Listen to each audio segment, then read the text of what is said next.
Okay. Ooh. Okay. Hi, everyone. Thank you for joining us. Apologies for the late start.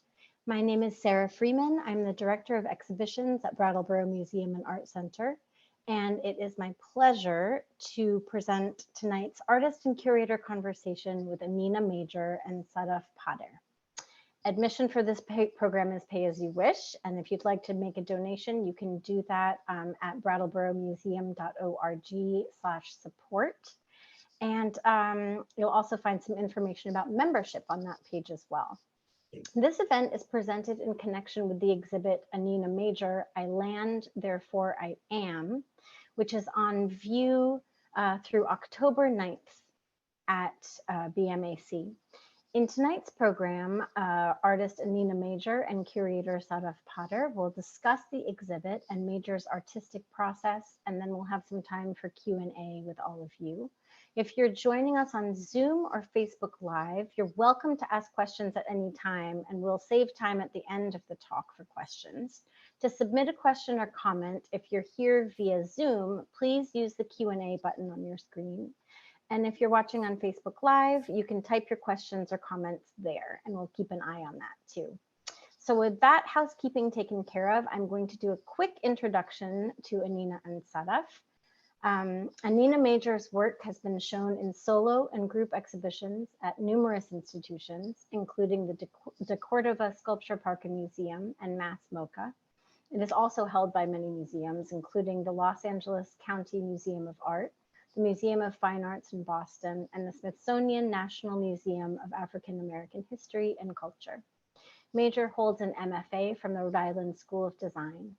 In her ceramics, installations, and performance art, she integrates shards of stories and memories, as well as years of research gathered during her own travels between the Bahamas, where she was born and raised, and various places in the northeastern United States, where she has since lived and worked.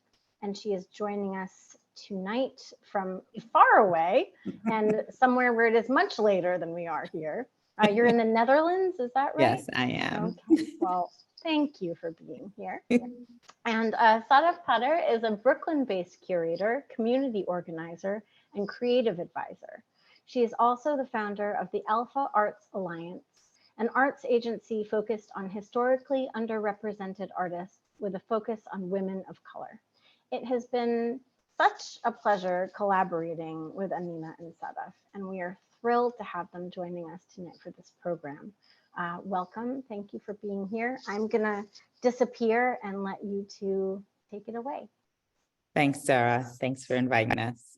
Yeah, and thanks everyone for coming and for your patience. So, Anina, we've known each other a couple years. Yeah. And this is our first time going to collaborate in a big way, an exciting way. So I'm just going to jump right into it because I like to always start with like the early part of the journey. So I'm going to go ahead and share my screen, which will show folks who haven't gotten to see the exhibition, the installation. And let me just make sure. Here we go. Awesome. Yes. And I'm going to leave this just like this so we can, toggle pretty easily. So I always like to start off just understanding, when the artist became the artist, and was hoping before we go into the exhibition, you could just tell us a little bit about your earliest memories of creating. Yeah, I think that I always knew I was an artist of sorts before I knew that was a title that you could assign. I think some of my earliest memories that are kind of directly related to the work that I make now is really spending time with my grandmother and my aunt, who were all really great with their hands. And so there was always something to keep me busy, like go over there and learn how to sew this sock dress for your doll, or even in some cases making a change purse with my grandmother, watching her put together patterns and thinking about how I can put together my own patterns. And that started really, really young. I would say I was like 6 or something, but it was always this environment where she was making things, and I got to witness that. And therefore, out of, just something to do as an only child for about 8 years, that came in really handy as far as like creating and making. Mm. Yeah. This show, it's I think a very tender and sensitive and elegant show, and definitely an homage to some of the women you just mentioned. So I thought we could, I would like to hear a little bit more about that. You mentioned your grandmother, your aunt, who taught you a lot of the technical skills that we see then translating into the ceramics. So for those of you who haven't seen the show, this is a front view of the installation, and we'll share a little bit on the side in a moment. So this front view shows the wishing wells and beach totes, which mimic a pattern of plaiting and braiding, which was often used to weave these totes in the straw market. And Anina is doing that with ceramic. So Yeah. Anina, tell us a little bit about the values, the characteristics that you learned from your grandmother outside the technical abilities. Yeah, I think I grew up in a family with with a lot of strong feminine energy. And I say that to say, like, my grandmother was the matriarch, but she was also, that I know of, because she died in my early teens, was someone who was very independent. And when individuals talked about her and the time period in which she lived, she was doing a lot of things that were just kind of unheard of for a woman at the time. The Bahamian women didn't get to vote until somewhere in the 1960s. So, her time period to be an entrepreneur, we're talking 1950s. And so here you have this woman who has established a business for herself. She's teaching other women how to establish businesses for themselves, and just very resourceful. And so when I start to think about the things that I got to witness as a child, through adult eyes, I can see how a lot of those attributes are valuable. Extremely resourceful.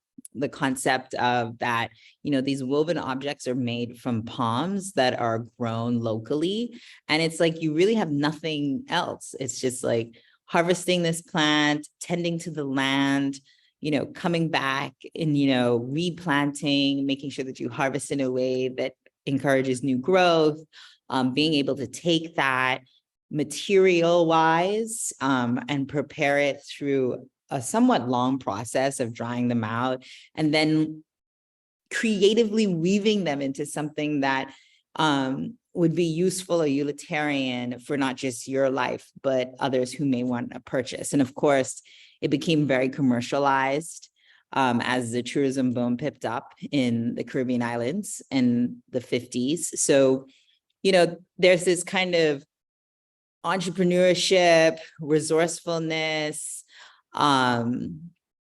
persistence, and also like sharing with the community, like, teaching other women how to be financially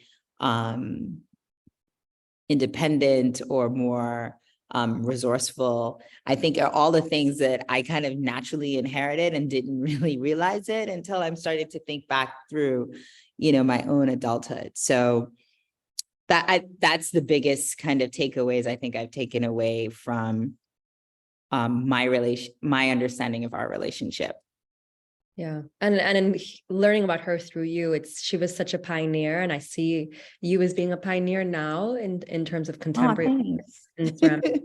There's a lot of resonance there, and also thinking of the palm as something that provides food, provides housing, provides so many things, but then to move into the space of craft. And I think Right. Yeah, and this can segue us into, this picture here is in the straw market, which now, continues to exist, but I'm sure has shifted and changed quite a lot. Totally. And you still maintain a close relationship with home, and I put that in quotes because we know home changes and exists in maybe multiple places for us. But how has home, as you go back and forth, changed, and how has that impacted maybe your more recent work? Yeah, I mean, so I think it's always impacting. I like to think that my work has like two audiences, and sometimes they're telling different narratives depending on the audience that's receiving it. Home is a lot different. And one of the things I noticed a couple years ago was that, I knew from the beginning that creating the work that I was creating was rooted in some kind of nostalgia. That was a given. You're thinking about your late grandmother, all the things she taught you. There's this kind of homey feeling. It brings comfort. It makes you feel some kind of sense of belonging. This was a given. But when we really start to, as an artist, critically think about where I'm going forward with this kind of feeling, I often would be like, when I visit home, try to recreate or kind of sit with these like memories, right? And again, memories change over time as well.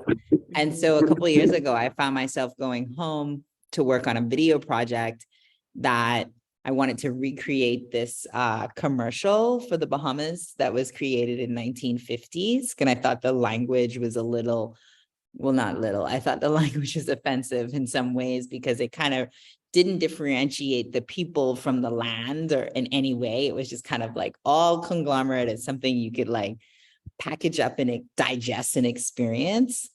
And so I had set out to remake this commercial. And so I went back to the marketplace, which was not like the first time I'd gone back. I go back, almost every trip. But this time I was going back to engage specifically for a project. And I realized that what I had remembered was not present. What that commercial that I wanted to remake was not present. And there was something new. And so here we had these three kind of things clashing.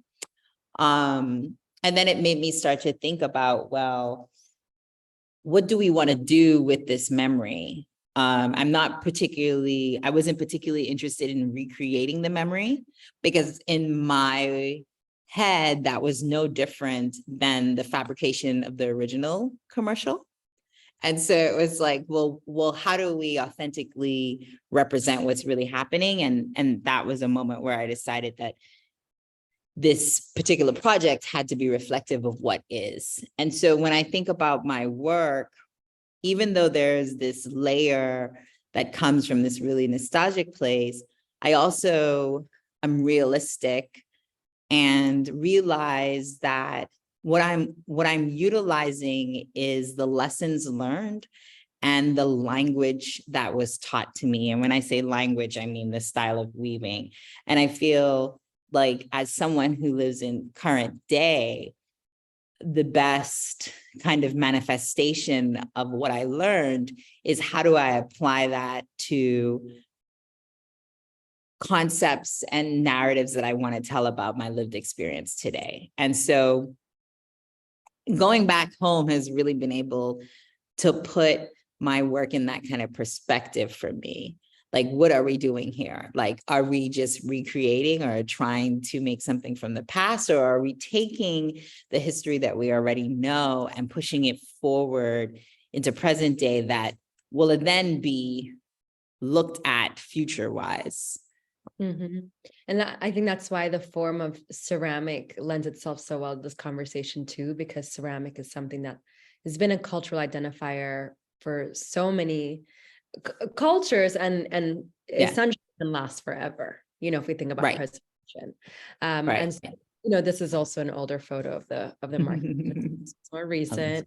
But I thought, here is what we did in this show is you placed the sister trophies, which you created in 2015, 2016, which were some of your first that you made while in school in your MFA program, and then placed it alongside the most recent one, Golden Hearted, which is here all the way to the left. So tell us of, the evolution of this series over time. What challenge you grapple with? Why the choice to differentiate from time to time as well?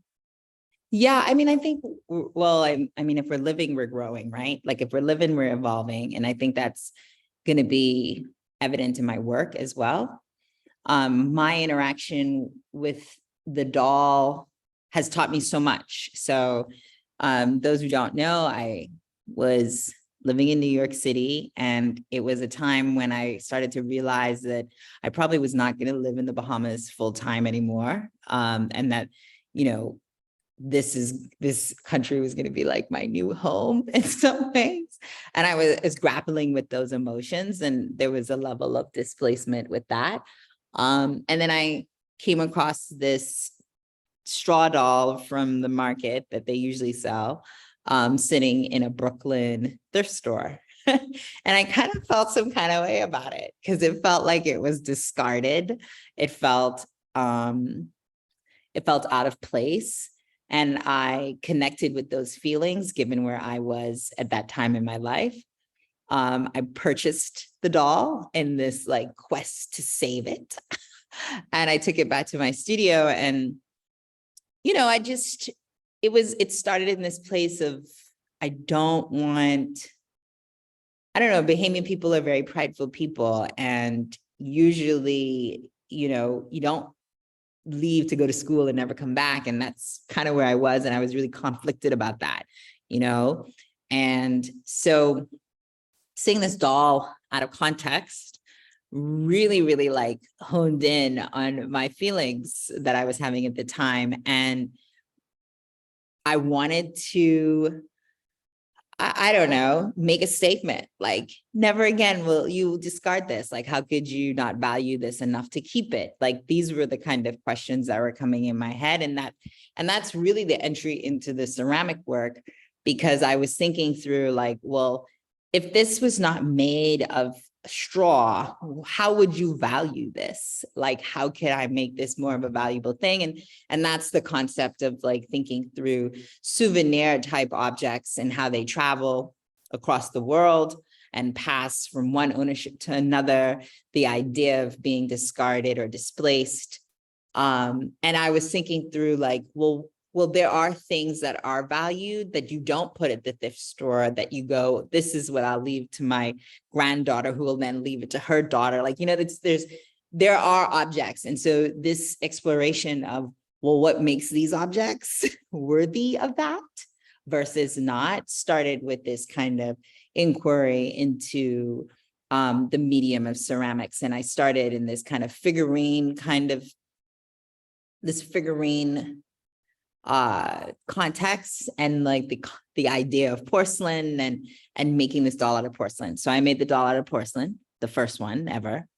And then as I learned more about that material and engaged with kind of the history that I was embarking on, I started to think, well, is that really where I'm aligned with? And it wasn't about that. It was a great entry point, but it also was not a history that I was trying to subscribe to. When we talk about weaving in the Bahamas, this is a practice that essentially came from the enslaved that were brought there. And it was a practice that they engaged in for efficiency within their workload. And so I was like, I don't really want to align that necessarily with porcelain. You know what I mean? Like, I would love to align that with something that doesn't take on that kind of history, but I do enjoy the precedence that ceramics has taken over time, in the fact that we really do use it to understand culture and people. So I'm still attached to the material at the time, and I'm thinking, well, how do we work through this? And so I started making these dolls, and they were initially expressions of different states of this whole period of time of feeling displaced and detached, and a kind of prompt to in some ways connect me to something that I was lost. These weren't dolls that I played with. I didn't own these dolls. So there's like, it's not like it's some kind of childhood thing. It really is like a locale thing that to me kind of resonated on a feminine level. So as I kind of deconstructed that for myself, I got into weaving because it wasn't the doll that I was struck by having less of a value, it was the craftsmanship. And I was not about making dolls. I was about kind of elevating the work of a group of individuals that led to the life that I could have that says you don't have to go back. You know what I mean? Like you can live out your wildest dreams, even though they're not present in the country that you grew up. And so I was more interested in that aspect and this object being a symbol of that. But it gets kind of clouded by this kind of very recognizable kind of figure. And so I started to deconstruct how the dolls were made, which led me to the weaving, which ultimately led to the sculptures. And then I missed them. So I came back to the dolls. And I think when I came back, it wasn't so much about, you know, trying to convince somebody of their value, but allowing myself to have a joyful kind of approach to them as ways of expressing all of the different kind of personalities that may be stepping up. So I think Sister Trophies was like where I started to kind of do that. But then when I returned, I started to want to give them stories of their own. So there are a few out there called the Bad Gal Gang. There's some cheerleaders. There's all this like, you know, like kind of things that are fun and that kind of lighten, you know, the personalities. And so that's where they are right now. Golden Hearted are some of the latest, where I'm just thinking of this idea of abundance and what they hold. You know, the other straw dolls don't particularly hold anything, but Golden Hearted have space so they could hold flowers, like how we installed them through their hats. Yeah, exactly, which we can see here. Yeah.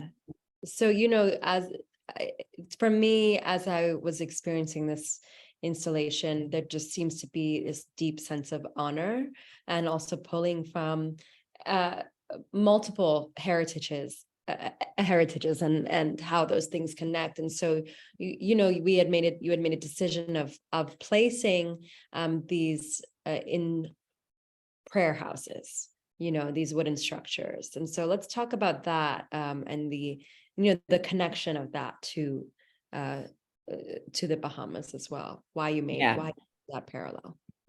Well, I mean, a lot of so this work, as you can see, started off as this like quest of Anina trying to figure out who she is, what she's gonna do with her life, and so there are all these questions about who am I, how do I define myself, and that's where we started. But we're also and as I did that, I started to realize that the types of weavings had other kind of histories attached to them. And when you start to do that, you start to explore those histories. And so with the weaving in this installation, you see there's like two different types of weaving, and there's like a coil and then there's like a flat plait. And that is because I started to look at different regions of the Bahamas to kind of inform, because everybody, you know, the Bahamas is a group of islands and everybody wasn't engaging with plait the same way. There were so many different styles. There's a real absence of data in Bahamian history.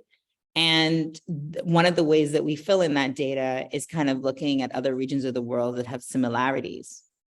And recently last year, I got to do an amazing project with a friend and fellow artist documentarian, Tamika Galanis, and we went to South Carolina because the Gullah Geechee community has a lot of similarities with the Bahamian community, architecturally, their food, the way they prepare food, the things they grow, even like last names overlap.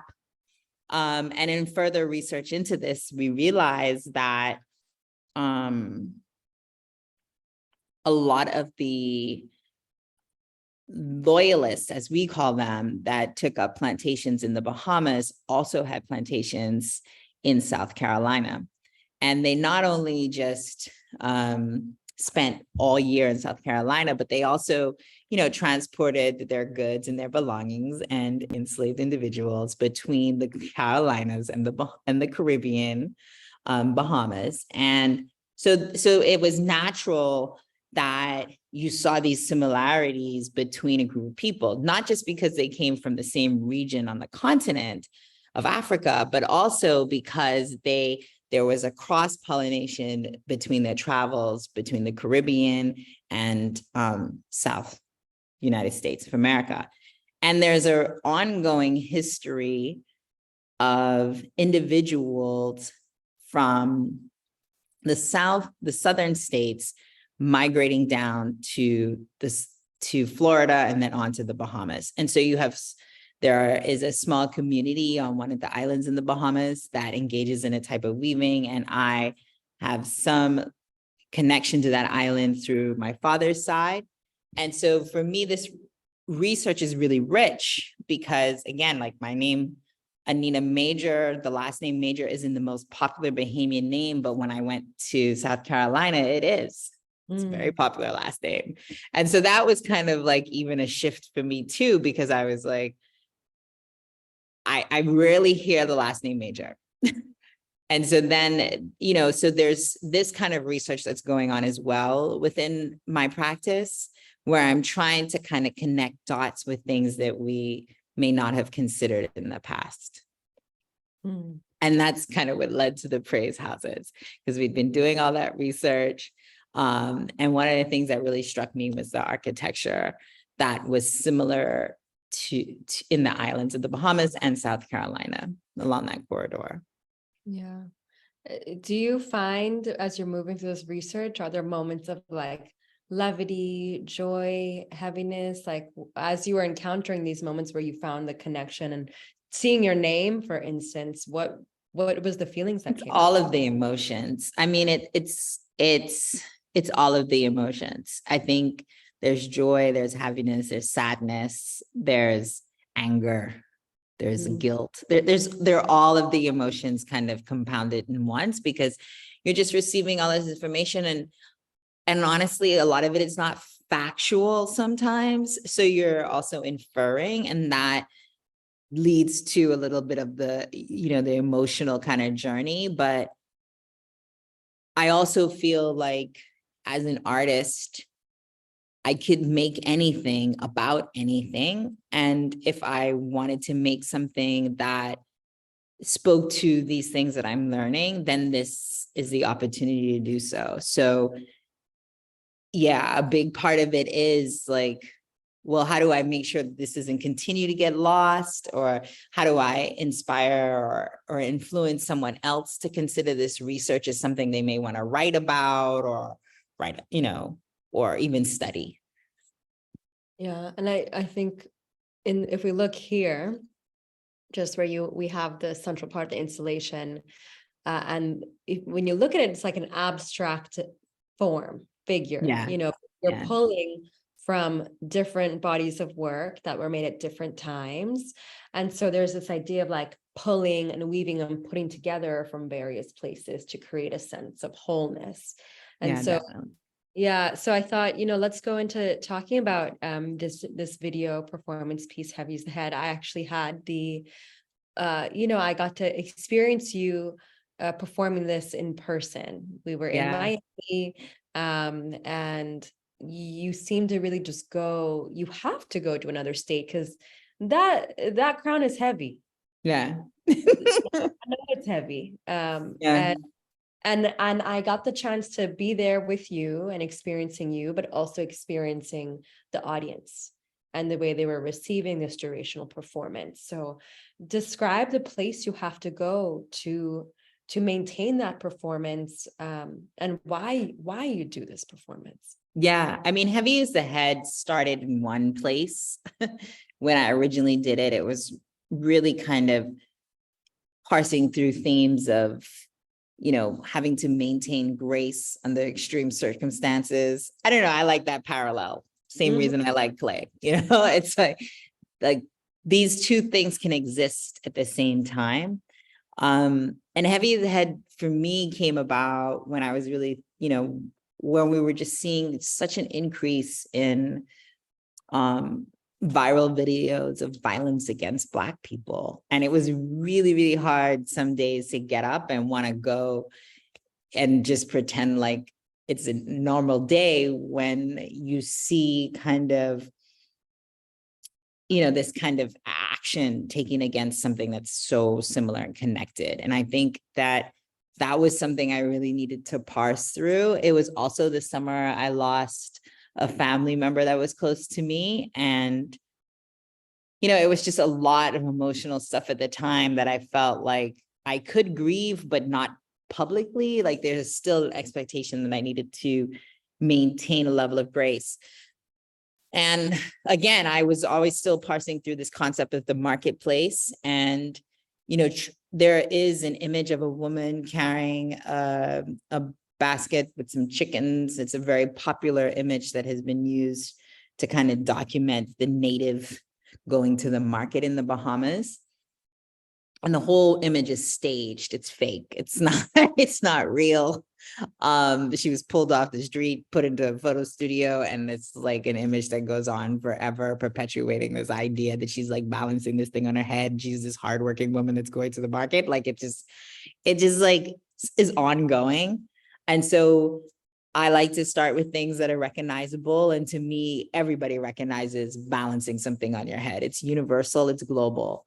And I wanted to explore that for myself in a modern day sense, and what it meant for my work from this body of work, this spike body of work, to sit upon my head and for it to look graceful, like I'm enjoying, not even like I'm enjoying it, but for it to look graceful and then to slowly deteriorate. So in the installation, we have the actual piece was a videoed performance before you saw it live.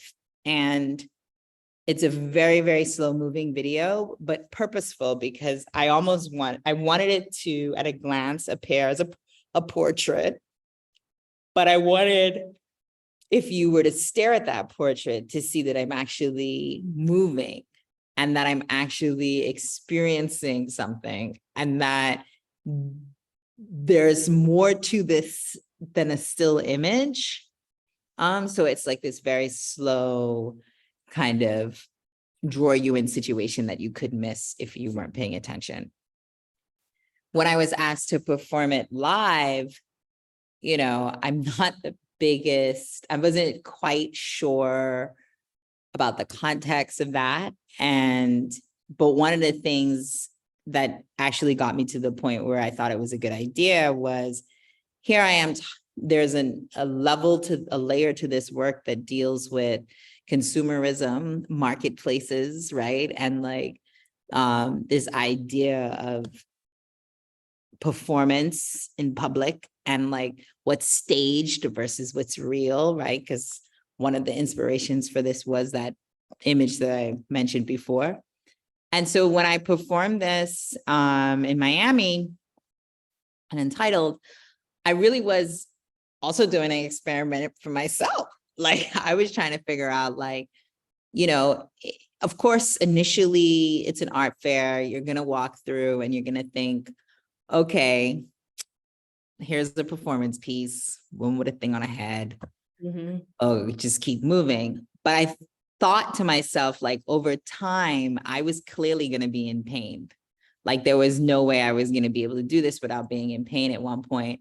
And I wanted to see if in that context, there was any humanity, I guess.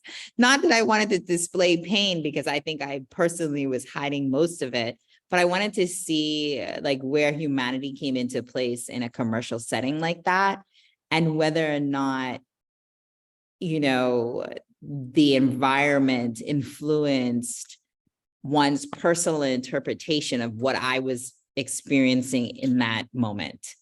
And so that was, I don't know how it was for people who witnessed the performance, but I know for me, it was very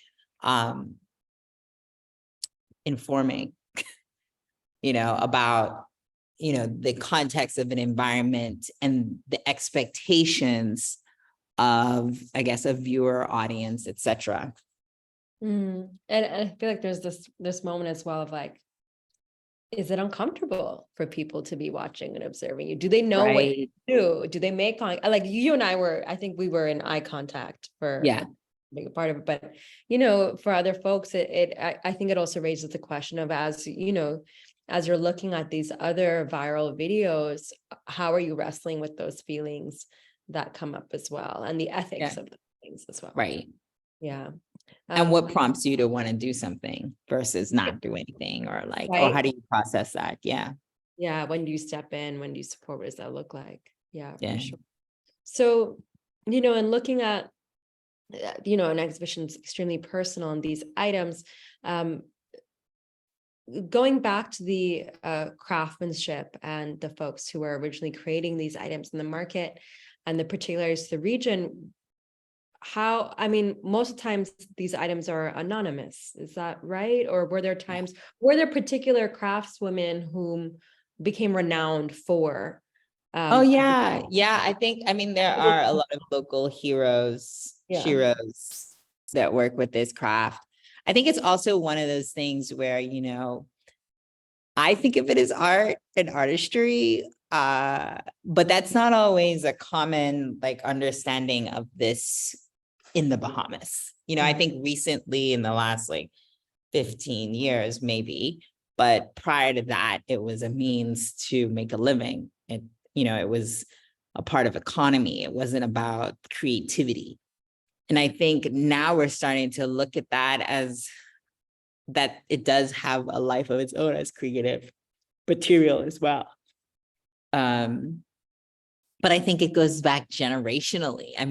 The reason why also I'm very passionate about infusing some of the lessons taught by my grandmother is that I don't think there's a person in the Bahamas that could honestly say at no point in their family did this industry not affect their well-being.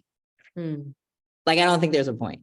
It's either it was so-and-so related to so-and-so, cousin, aunt, mother, father, grandmother. It's just so fundamental to the structure of what has built our society. I just feel like we don't talk about it enough and we don't value it enough. And so I'm seeking ways that we can understand how this has directly and indirectly contributed to the growth of who we are as a people and nation. And I don't know if that has ever really been established. I think it's always been understood as a valuable practice for those who want to have an independent, economical, financial, stable life. But as far as understanding that the impact goes well beyond that, I'm not interested. I'm not interested in being in a marketplace, necessarily participating in tourism, but that doesn't mean I don't respect and revere this practice and how it's contributed to who I am as a person, right? And how it could have influenced me in other ways. If I wanted to be a doctor, who knows what science or new technology I would have developed from the skill sets of learning how to plait.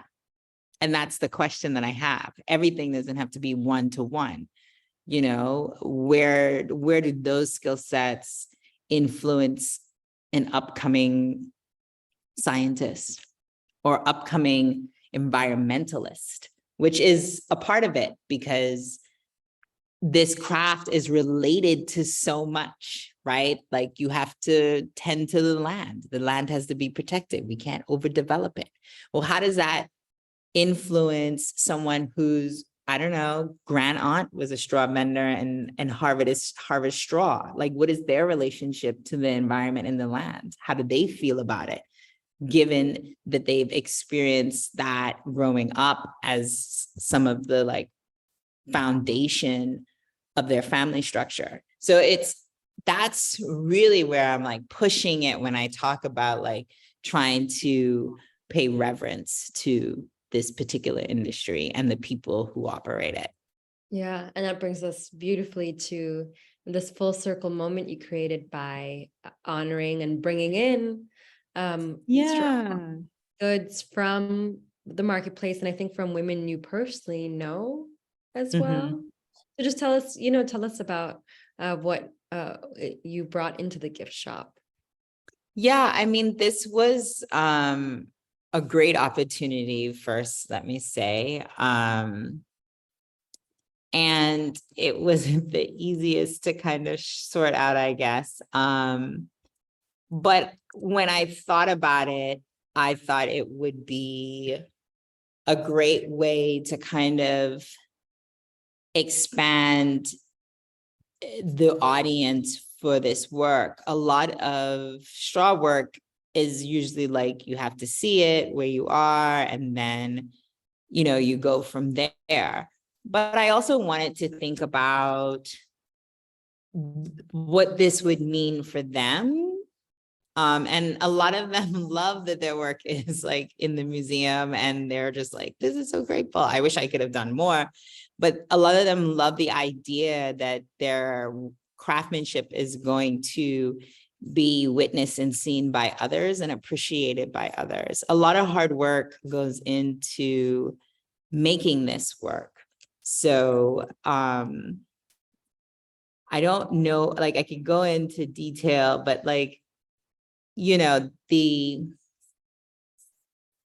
for example, the fabric, it's the androgia fabric. It's like a batik. It's been in the Bahamas for a while. It's been known as like the official kind of fabric of the Bahamas. But again, another industry that was kind of created in Andros, which is an island in the Bahamas where some of my family is from. And that led to a whole industry of employing individuals to have jobs and financial security. You have 2 plat objects that I curated and chose. One of them is by Cal Wright, and she's like 3 generations in. Like her daughter and I are friends, and she also is an artist who uses, the kind of experiences of growing up with a family that is generationally connected to the straw market. I have a disconnect. My mom and my aunt didn't engage, but this is a very interesting family as well. Like the mom, the aunt, the grandmom, and then straight up to the daughter now manifesting it in different ways through art. We also have Carmetta Roll, who made the clutch purses, and those are lined with the androgia fabric, which is really interesting because Miss Roll is a teacher most of her life, but converted to now doing straw craft. So again, it's like everywhere in society, but the weirdest thing is it's not like considered as like a major thing. I don't know how to say that. I don't know how to explain it. It's acknowledged as important and major, but in some ways it's not valued locally as much as I think it could. I think that's changing over time, but it is just one of those, it is one of the most resourceful things that we as a people have been able to fall back onto time and time again. And I wanted to kind of highlight that with the show. So it's an opportunity to take home something from the Bahamas and respect the work of these women, I guess. Yeah. Yeah. And there's a lot of women that I think are coming into this space. And I think it's very much felt when people step in. There's a serenity to it. There's definitely generational legacy. So, I think that, we've had a really beautiful conversation. But Sarah, if anyone has questions, but Anina, I also want to thank you for your trust and your openness and sharing your story with me and with everyone who's come through. Yeah, thank you both. I know so much. That was really a great kind of deep dive into this show. And as you've been talking, Anina, I actually have a question about the just like the actual differences in materiality between plaiting with the palm and then the work that you're doing with the clay. And it seems like, I mean, and I don't know, but it seems like doing the palm plaiting feels like it could kind of, you could enter into sort of like a meditative space. Almost definitely. And I'm just like, how does that translate? Or, I mean, does that translate to the work when you're working with the clay, which, you know, has its such different properties, but I just wonder about like what that actual like somatic experience is like for you. Yeah. I mean, honestly, that is, for me, it's like, I'm trying to think of something that's similar. Maybe Sadaf could help me articulate this, but the actual practice in itself of doing the plaiting Mm. is really rewarding to me in ways. It kind of makes me feel like I'm connected and staying connected to a particular culture, group of people, history, etc. From a technical standpoint, it took a while to figure out how this particular material could act in similar ways. And in fact, you know, that was pretty much my whole grad experience. I didn't, like, I wasn't making anything until like the last few months, but it was really about, you know, I mixed my own clay. So I had to kind of like learn clay in a way. And I also had to relearn Wow. weaving. And it was a matter of the better my skills got and weaving and the better my understanding of the material became, the better I could actually execute what I was trying to do. So it's a Wow. combination of things. Yeah. And I honestly view the work as the result of a performance in many ways, because I'm not, most times I don't know what the end result's going to be. There are set ways I start, but I do allow the material to have a say. I allow the way I fire it in the kiln environment to have a say as to how the activity that got them to that form will be archived and documented, right? Wow. Yeah. I Yeah. think I mean, it's that's the interesting. Yeah, Oh, there's like surrender to working with that material as well, because sometimes things happen when it's in the kiln that It's such as life. And that's the thing, right? This is about kind of documenting experiences, and such is life, right? So we document it, adds to the story. If anything, it makes it stronger as far as I'm concerned. that's a good level of detachment to be able to achieve. It seems like Well, that's it's the opposite. I actually think about it as that's embracing. interesting. Okay, I that's actually think interesting. about it as embracing. Yeah. You know, I'm embracing and accepting what is to come as a part of the process. Sure. Yeah. Doesn't mean I don't get upset sometimes. Yes. Doesn't mean Sure. there are unexpected things. It just means that I've accepted as that is a probable outcome. And I also accept that that's not always going to be the outcome. So there's more opportunity, I guess, in that way. And the color palette that you're using in some of your glazes, is that kind of directly connected to a sort of Bahamian influence, or is that something that you've been like playing with? Yeah, you know, it varies. The beach totes are soda fired, so a lot of that is environmental. The hues that are there are environmental. I will say that the wishing well, number 2, the blues inside again, derived from like blue sea glass and blue bottles from other installations that I've done that have like significant like spiritual kind of history behind them, as far as like protection.